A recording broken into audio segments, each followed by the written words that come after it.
Hello student, DRS academy में आपका स्वागत है। जैसा कि हमने पिछले वीडियो में आपको फ्यूचर परफेक्ट का अफर्मेटिव सेंटेंस हम आपको पढ़ा चुके हैं। आज के आपको इस वीडियो में हम आपको फ्यूचर परफेक्ट टेंस का नेगेटिव सेंटेंस पढ़ाने जा रहे हैं। तो बस आप वीडियो को ध्यान से देखते रहिए, रूल का फॉलो कीजिए, आपको अच्छी तरीके से समझ में आएगा। आपको जो भी स्टेंस में हम आपको समझाने जा रहे हैं या समझा रहे हैं, फ्यूचर परफेक्ट के सिंपल सेंटेंस यानी अफर्मेटिव सेंटेंस में आपको बेहतर तरीके से समझा दिए हैं। तो आपको एक रूल है, वो रूल हम आपको समझा दे रहे हैं, उसी के अकॉर्डिंग दो ट्रांसलेशन है, इसको भी हम करके बता दे रहे हैं। इसलिए क्योंकि विल और सेल मतलब जो भी है बहुत इजी है, इसलिए दो ही सेंटेंस लिखे हैं। और अगले वीडियो में हम आपको फ्यूचर परफेक्ट का इंट्रोगेटिव पढ़ाने की पूरी कोशिश करेंगे। तो आइए वीडियो स्टार्ट करते हैं और देखते हैं रूल। रूल है विल और सेल के बाद नॉट और नॉट के बाद हैव लगाते हैं, यानी एक साथ भी लिख देते, कोई दिक्कत की बात नहीं थी। बस क्या है, इस सेंटेंस में हम आपको मतलब बताया विल सेल के बाद नॉट और नॉट के बाद ही हैव लगाएंगे। तो आपको हिंट के लिए हम लिख दिए हैं, आपको हिंट्स के लिए हम लिख दिए हैं will not have, shall not have, उसके बाद वर्ब का थर्ड फॉर्म। यानी आपको पता है कोई भी परफेक्ट अगर स्टार्ट हो जाता है तो सभी कर्ता के साथ हमें वर्ब का थर्ड फॉर्म ही इंपॉर्टेंट होता है, वो भी किसी भी परफेक्ट टेंस के लिए। तो ये आपका था रूल। आइए रूल के अकॉर्डिंग हम ट्रांसलेशन लगाने की कोशिश करेंगे और आपको समझाएंगे भी। तो रूल है will not have, shall not have, verb का थर्ड फॉर्म, उसके बाद ऑब्जेक्ट है, ऑब्जेक्ट सेकंड है। तो आइए देखते हैं। पहला है मेरे आने से पहले कैलाश अपना पाठ याद नहीं कर चुका होगा। तो हम आपको बता चुके हैं इसमें पहले ही आएगा, बाद नहीं आएगा, इसका आपको टेंशन लेना नहीं है।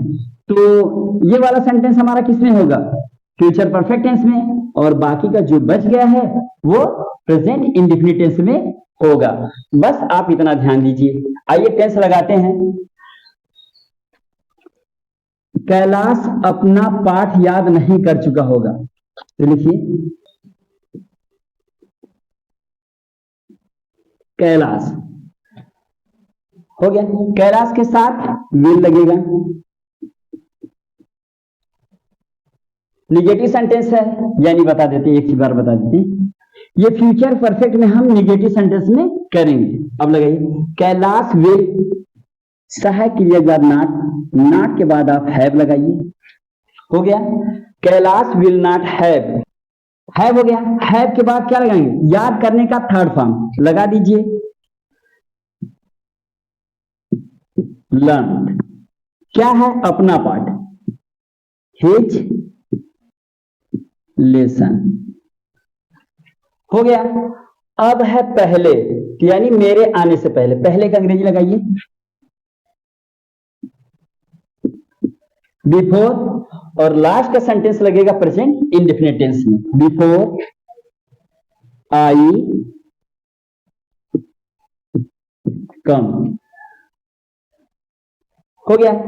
यानी कहने मतलब आपको हम बार बार समझाने की कोशिश कर रहे हैं ताकि आपको अच्छी तरीके से समझ में आए।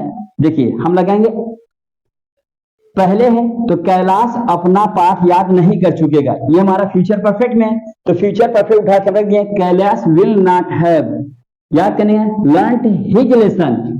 बाद वाले का सेंटेंस किसमें लगेगा, प्रेजेंट इंडेफिनिट टेंस में। तो प्रेजेंट इंडेफिनिट में मान लीजिए हमारा सब्जेक्ट अगर सिंगुलर नंबर होता यानी एक वचन होता तो यहाँ यस लगाते, ये हमारा प्लूरल नंबर है इसलिए यस लगाने, यस या यस लगाने की जरूरत नहीं है। तो बिफोर आई कम, हो गया।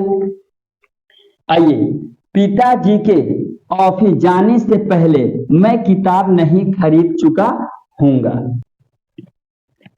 आइए अगला सेंटेंस लगाते हैं, यही है पहले का, मैं किताब नहीं खरीद चुका होऊंगा, तो लगाइए आई, इनके साथ सेल लगाएंगे, सेल नॉट हैड लगा देते हैं, अब आ जाएंगे खरीदने के अंग्रेजी, तो वर्ब का third form bought. I shall not have bought, क्या? किताब।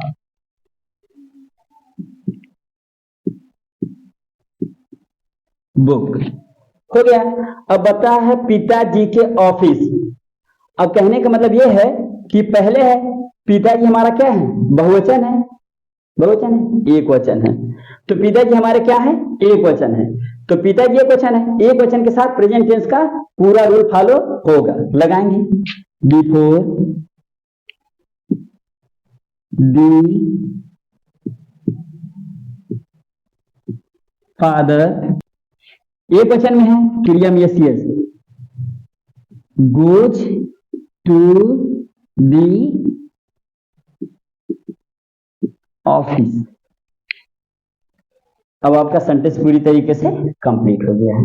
बस ध्यान से इतना देना है कि पहला है, इसमें ज्यादा कुछ टेंशन वाली बात तो है नहीं कि हमको इधर करना है उधर करना है, ऐसा कुछ है नहीं है। तो ये वाला सेंटेंस आप लेकर जाइए, यानी पहले वाला इधर लेके जाइए, इसको कर दीजिए किसमें? फ्यूचर परफेक्ट टेंस में। बाकी जो टेंस बच जाए यानी फ्यूचर परफेक्ट टेंस के निगेटिव में, बाकी जो सेंटेंस बच जाए वो प्रेजेंट इंडेफिनिट टेंस में आप लगा दीजिए, आपका सेंटेंस एकदम सही हो जाएगा।